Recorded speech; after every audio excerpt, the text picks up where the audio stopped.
This episode of Us and Them is supported with a grant from the Claude Worthington Benedum Foundation.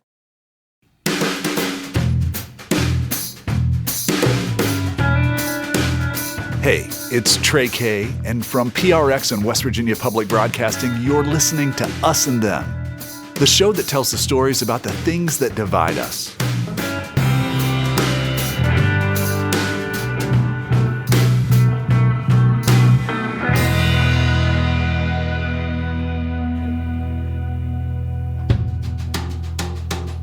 The Centers for Disease Control and Prevention tracks the coronavirus spread in the U.S.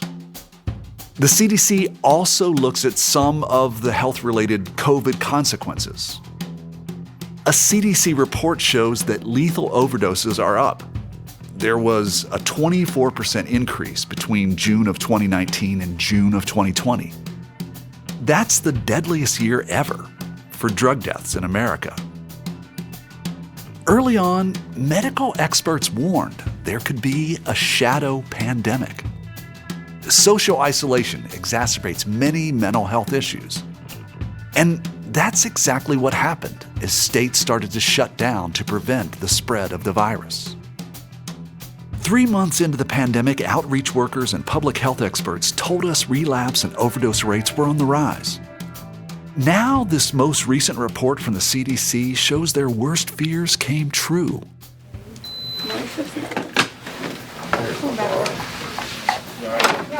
How are you today? Pretty good. What's on your finger? Are you having any side effects with withdrawal cravings? A little bit. I went back recently to visit Cabin Creek Health Systems in Charleston, West Virginia. They've made an interesting discovery about addiction treatment. Last year, about this time, they were getting online treatment up and running. Since then, they've found virtual sessions are convenient, and they can help some patients. But for many, in-person meetings are essential to maintaining sobriety. How are you today? Good. Hanging in there.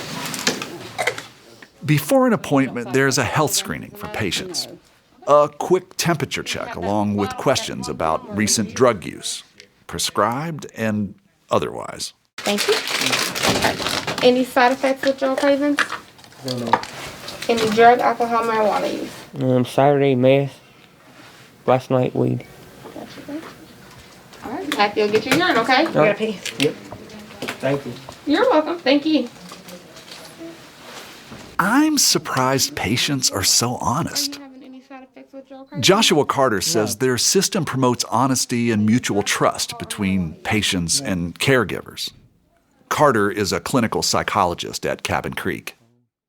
Because part of the disease of addiction is you kind of suck so far into it that a lot of your morals and values go out the window. Basically anything to not be sick, so lies, manipulation, and so we try to help work on that symptom. It's a symptom of the disease.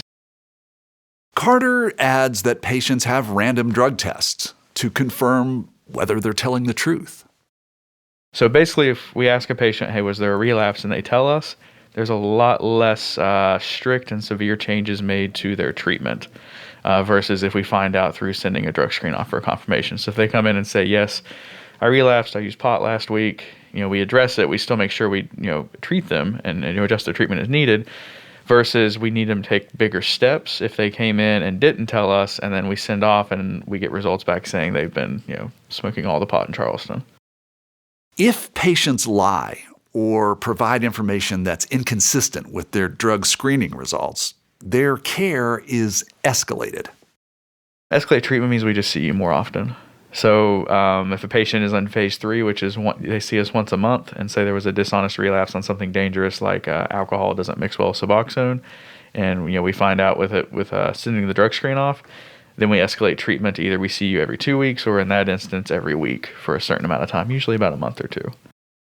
Carter says it's important to understand that increased treatment is not punishment. It acknowledges that someone needs more care for a while. We're going to give you more love, give you more attention. And especially if something's been going on, we don't just see it as it's a relapse because there's something wrong with you. There's a relapse because something's going on. There's something in your life that's not right.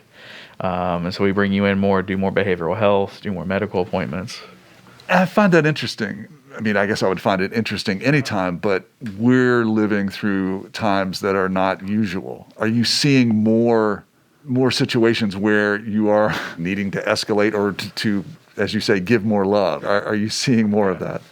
Yeah, I think they're in some instances, but we have, like I said, we've had less relapses now that we went back to full in person, so we haven't had to escalate a whole lot, but there has been more instances of us having to do that just overall.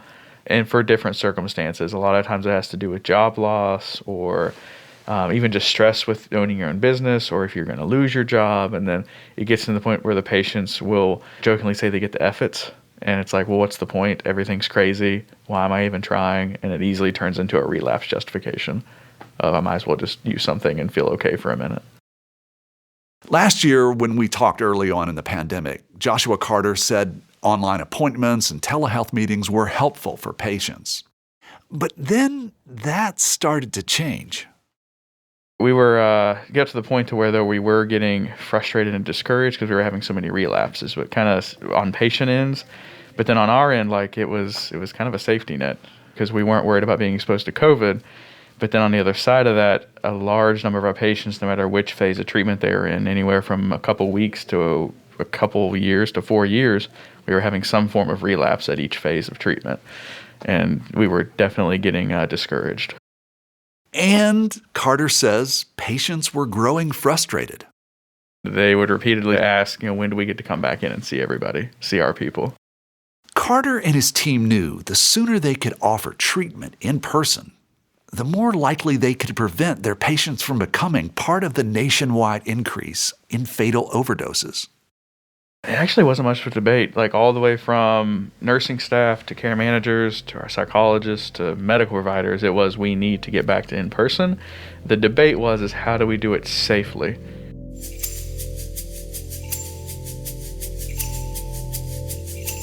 The team rearranged their offices and set up a screening room, required masks, and created the space for social distancing.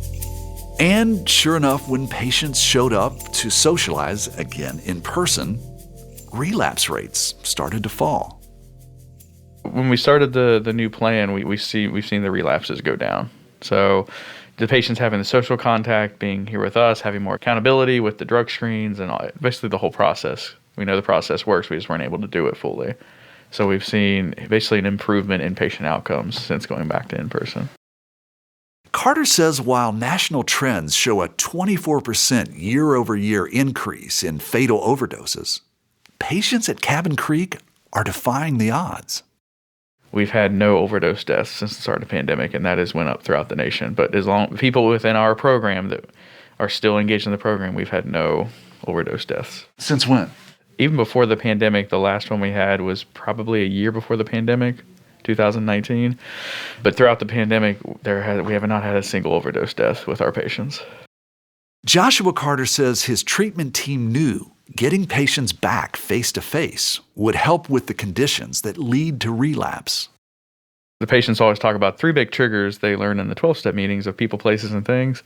But I'll joke with them that the big 3 I look at and I help them work on is time, money, and boredom. Too much time on your hands, you're bored, and you have a little extra money in your pocket. It's going to be a relapse. And in the early days of the pandemic, I mean, people got the stimulus checks. Yeah, we were very worried about that. Extra money coming in, you have nothing to do, and you're just sitting at home. And boredom is very much, I talk to the patients about it being kind of like hunger. It tells you something. Except instead of food, you need stimulation. So we try to come up with all different ways to keep their brain stimulated without using. So a lot of them got into coloring or they got into crafts, trying to think model building. We've had people start all kinds of different things just to stay busy. Cabin Creek's treatment program has been successful in keeping people from fatal relapse. But the pandemic has taken a toll on a certain subset of patients. We had a lot of patients who were doing really well that we've kind of just lost track of at the beginning of the pandemic. Like we haven't heard from them, they haven't got a hold of us, we can't get a hold of them. And just really hoping we can get at least some sense of normalcy in the regard of getting that connection back in the recovery. Carter thinks they've lost touch with some of the patients who needed the socialization of group meetings. Each group kind of has its own cohort. It's an open group, so new patients come in at any time, but most of the time, the patients have their own little social network within their treatment group.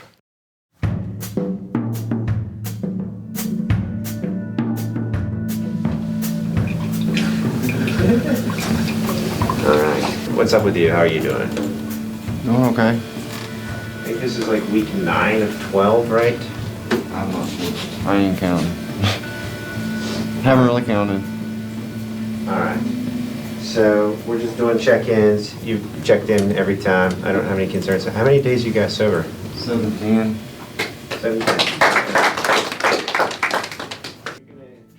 There are 9 people present and 1 connected virtually in this treatment session with Dr. Ryan Morrison. Everyone wears a mask, and there is space in the meeting room to keep apart from each other. Dr. Morrison goes down the line, asking each person how they've been doing. He asks about their recent sobriety. All right, so I have a plan. you have a plan? Yep, absolutely. The guy that's starting next has been staying with me and stuff, and he has the same goals. I'm going to fail this drug test. If I don't have a clean one by next week, I'm going to detox and then to Recovery U. I've been talking to the people down there, and they said if I can give them a drug screen that's void of everything other than marijuana and Suboxone, that they will allow me to come stay there and do what I need to do. This patient says he's had trouble staying sober. He's giving himself until next week to stop using. He didn't pass last week's random drug screening and had not told the staff about his relapse. Dr. Morrison explains to the patients that Cabin Creek has changed the consequences for patients who relapse. They worry that kicking people out of treatment during the pandemic could lead to a fatal relapse. I've known you for a long time, and it used to be you would be just straight discharged, but more recently, WVU has been softening responses on this kind of thing, recognizing the amount of people that have had death from falling out of recovery because they failed a random. Did I fail a random? You failed a random last week. What do you mean? Like I got called? No. Yeah. We tried to call you, and we were told that you were having a relapse, and so you weren't available. No. What were we told? If you all called my phone, I would have answered. Did you? I did call your phone, and you didn't answer. And your voicemail was full. So it couldn't leave a message. The patient apologizes and tells Dr. Morrison he understands he'll need to come more frequently for meetings and screenings. Dr. Morrison tells the man under the new protocols if he can turn his situation around in a week and pass a drug test.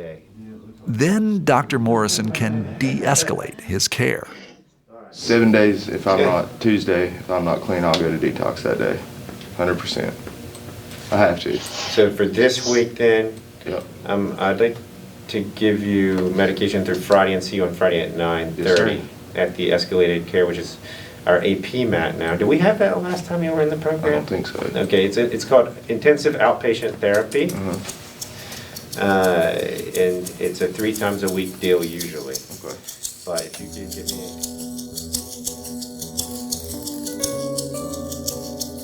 After the meeting, I asked Dr. Morrison about the group.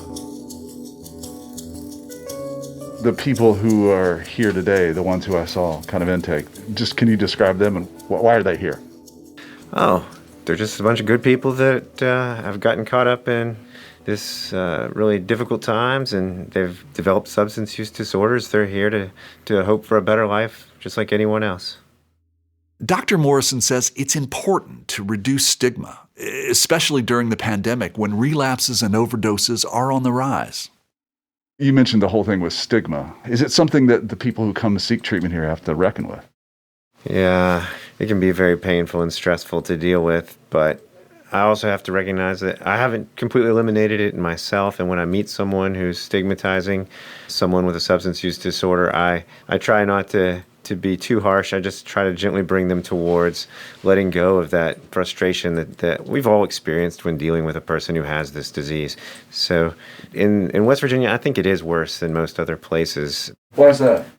I'm not really sure. I guess almost everyone here has been affected in some form or fashion, knows somebody that life has just tanked over a substance use disorder, and we're frustrated and we're angry that people are, hurting, and our inclination is to be mad at the person who has the disorder because we're mad about what happened because of the disorder. But the person with the disorder is a victim in many ways. And so we in West Virginia just need to kind of see that recovery is possible because we haven't seen enough of it before we can start to let go of the stigma. I think West Virginia hasn't, like other places, seen the amount of recovery in almost any area that the rest of the country has seen, and I think that probably connects to why we have more difficulty letting go of the stigma here. I like how you said that in a way we're feeling the pain of that. We don't know exactly what to do with it, so we want to maybe look for somebody to blame. Yeah, it's powerful emotions when, someone dies and leaves orphans behind. We're angry at them. And so how do you reconcile that with, realizing this wasn't a bad person. This is a person that maybe at one point made a bad choice, but then they got into this situation where they couldn't even choose to stop even when they tried. And I think for, I don't know, over 100 years maybe now, we've had this idea that maybe we could just shame people into stopping substances, and so that really promotes this idea that if I just get mad enough at people, they'll change. But it hasn't worked for 100 years. We've been trying, and actually the more we shame them, the more they're actually driven into the addiction. Dr. Morrison says all addictions are fueled by a sense of hopelessness. And COVID-19 has had a profound impact on everybody's ability to find hope. There's been a dramatic increase in relapses for all substance use disorders and food addictions, any addictions. They're all at much higher rates of losing control, and people that have got them under control, and it's all connected with this fatalism, this hopelessness that's very particularly strong in West Virginia, where folks with the pandemic, they can't get jobs, they can't get out of the house, they can't see their family, they feel like it's all just hopeless. So why not just eat a big cake, shoot some heroin? They lose their grip on their hope for recovery because the pandemic. And I think here in West Virginia, COVID's killed a lot more people through that method than through getting into their lungs. Coming up, we'll hear about COVID's impact on addiction and recovery. Christina Mullins is the commissioner of West Virginia's Bureau of Behavioral Health. That's next, after this break. You're listening to Us and Them. This program is supported in part by the West Virginia Humanities Council and the CRC Foundation. This episode is supported with a grant from the Claude Worthington Benedum Foundation.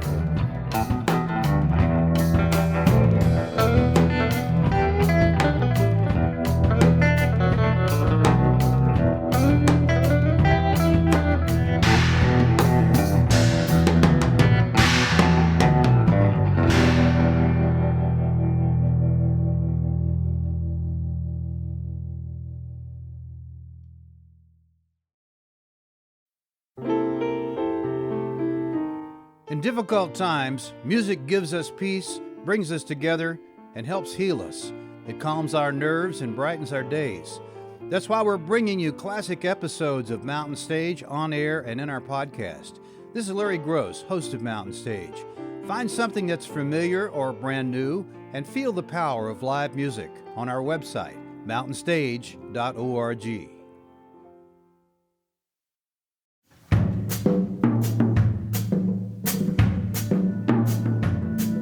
Hey, it's Trey, and this is Us and Them from PRX and West Virginia Public Broadcasting. We're talking about the shadow pandemic experts warned of at the beginning of the pandemic. A report from the CDC shows that last year was the deadliest ever for fatal drug overdoses in West Virginia. There was a 34% increase in fatalities from July of 2019 to July of 2020. And that after several years of declining numbers. Christina Mullins is the commissioner for the Bureau of Behavioral Health. That's part of the state's Department of Health and Human Resources. We spoke with Mullins last year, 3 months into the pandemic, to see how West Virginia was poised to handle the shadow pandemic. Back then, Mullins was worried the pandemic would add another layer of stress for people who needed treatment. There's stigma that's related to seeking treatment. People not necessarily want people to know your business or to be labeled as having a mental health condition. I wanted to talk with Mullins again to see how West Virginians are handling things. So, when we spoke last spring, you told me that West Virginians were experiencing heightened anxiety and that there was an increase of calls to the suicide prevention lines. How are things now? I think that the pandemic, as it has gone on, is certainly taking a toll. People can't socialize. They can't be around people the way that they'd like to, missing their work colleagues, they're missing their families, and our call lines are still experiencing a high volume of calls. People are hanging in there in terms of continuing to do the things we need to do to stay safe during a pandemic, but it's certainly continuing to have a toll on our mental health. What are some examples of how that's happening? We are seeing more callers to the suicide hotline, which bothers me. We're seeing stress for funerals. People don't feel like they can attend, and yet they feel like they need to support the families that are going through horrible losses, but are weighing the risks of attending the funeral. And those are really, in my opinion, hard decisions to make for individuals, that used to be part of our day-to-day lives. And I can't imagine, illnesses like cancer, and you want to go in and you want to be able to check on people to make sure that they're okay. And you want to take food and you want to do the things that we're used to being able to do to provide those support services. And we're having to either figure out how to do that in a completely different way, or we're having to call and say, I'm thinking about you, or I love you, but I can't do this thing because of the pandemic response. When you say that there's an elevated level in calls to like the suicide prevention line, do we have numbers that would indicate, okay, pre-pandemic it was this and here's where it is now? Or is just any way to put a measure to that?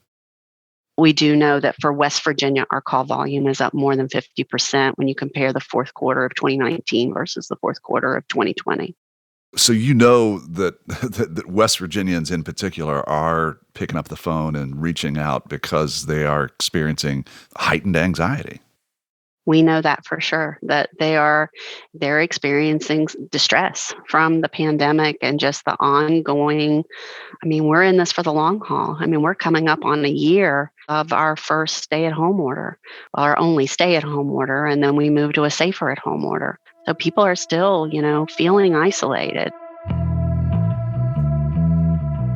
What do you think is the new normal? I asked that because last time you kind of referred to whatever this new normal is, and I'm wondering, okay, well, what is it now?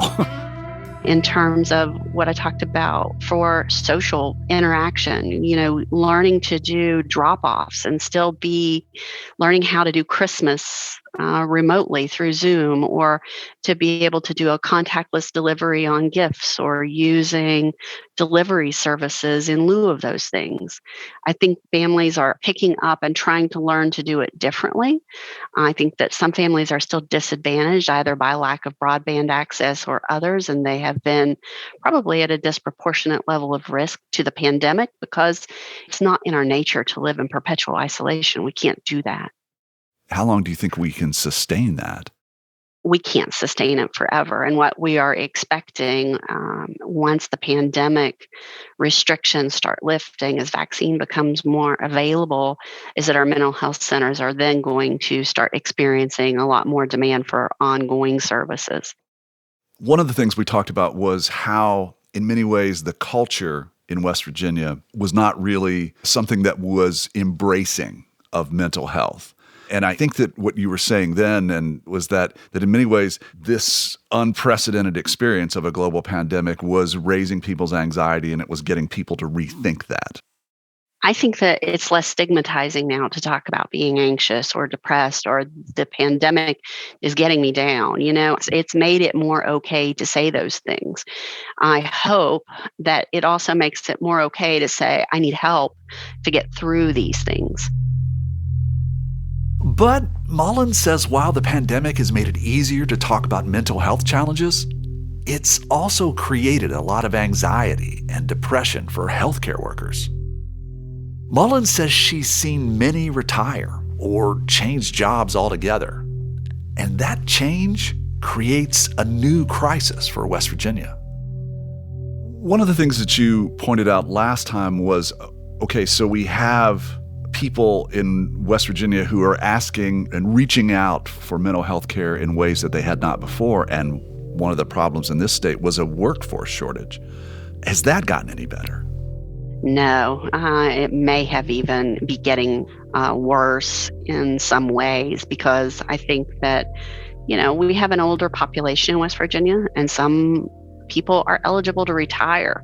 And I'm observing that some are taking advantage of the fact that they're able to retire and remove some of that stress of having to either figure out something new and working differently, or just saying, I don't like this. I don't want to do this anymore. I'm fearful that retirements during the pandemic could actually hurt us more.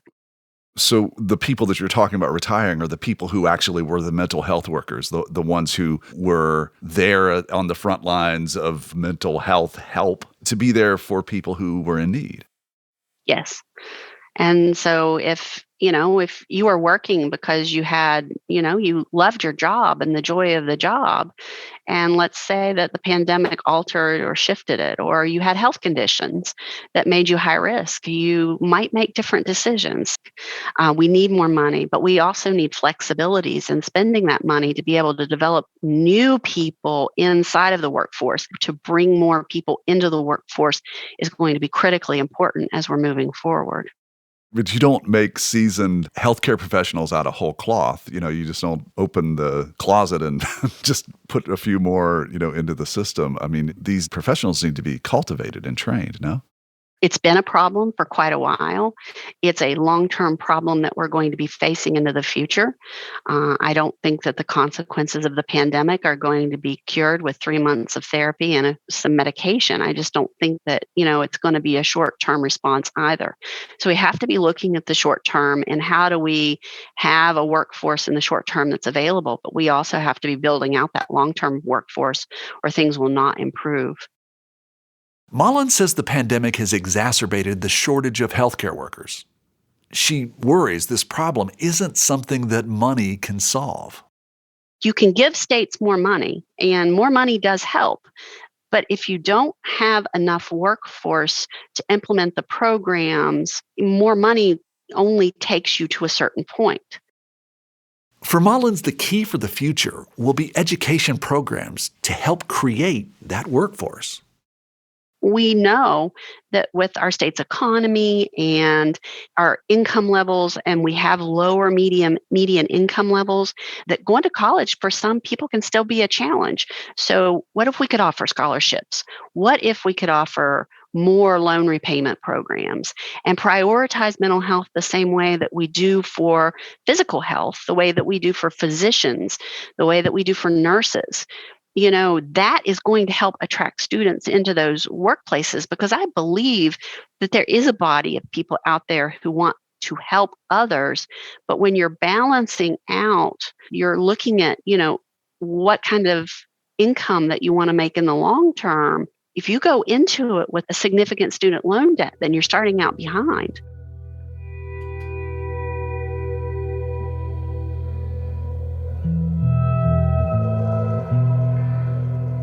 As we pass the 1-year mark of the pandemic, effects of the shadow pandemic are clearer. Commissioner Christina Mullins sees increasing mental health needs and a record number of fatal overdoses as evidence that West Virginia needs more healthcare professionals. Filling those jobs is difficult in a state that ranks dead last for people who seek higher education. The COVID vaccine continues to roll out to more and more people across America. At some point, we will vaccinate our way past the coronavirus. Stimulus money from the federal government can help with some of the short-term economic consequences. However, there's no obvious fix for the long-term problems that existed before the pandemic. Many of those have been amplified by COVID, especially in poorer parts of the country like West Virginia. The pandemic shows a decline in people seeking higher education. The state's aging population sees a shortage of healthcare workers to provide care. And the number of fatal drug overdoses now hits record numbers. The shadow pandemic will not go away with vaccines and money. To overcome these issues will take work, healing, and perhaps most importantly, time.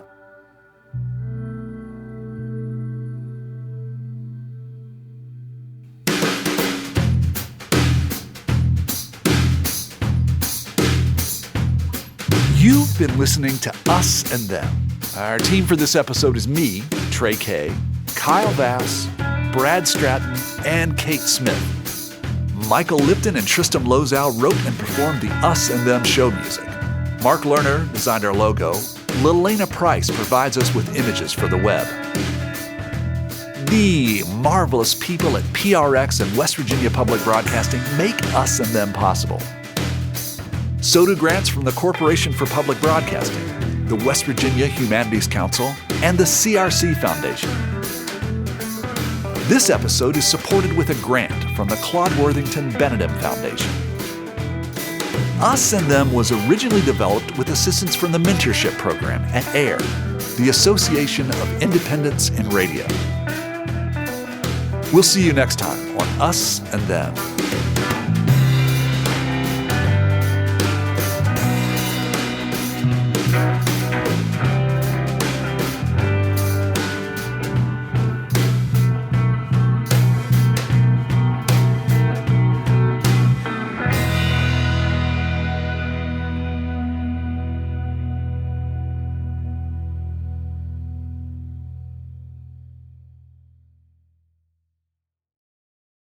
Support for this podcast comes from the Corporation for Public Broadcasting.